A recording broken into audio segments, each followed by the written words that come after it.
Hello mga ka-amiga! O diba? Love, love, love! O diba? Andito tayo ngayon sa aming probinsya. Dito kami ngayon sa taniman, sa anihan ba. So ipapakita ko lang sa inyo ang view, kung gaano kaganda, kasarap dito mamuhay sa probinsya. Kaso ang problema dito kasi ang bababa ng mga swelduhan dito. Pero para sa naman yung presyo ng mga binibili. Pero syempre dito muna tayo sa sa lawak ng aming palayan. Sa amin talaga. Nag-aako na naman ako ng hindi sa akin. Ayan, o, ipapakita ko sa inyo ha. Tingnan nyo kung gaano kaganda. Yan, ang lawak, di ba? O, ayan, ipapakita ko yan dito sa inyo.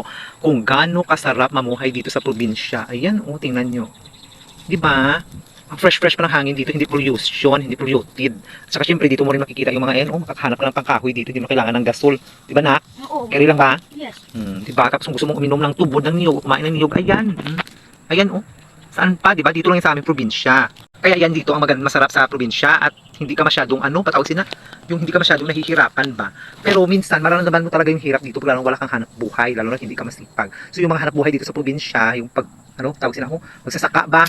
Yan. Kaya ako hindi naman ako magsasaka sa ngayon kasi alam niyo na, hindi na tayo marunong saring lang. Siyempre pag anihan, ayan ang masadya dito kasi nagtutulungan yung mga tao dito na mag-aani. Ayan, makakapira ng mga tao dito. Teka na. So, pinakita ko sa inyo, sana hindi kayo mainggit, no? Sana all. Love ya.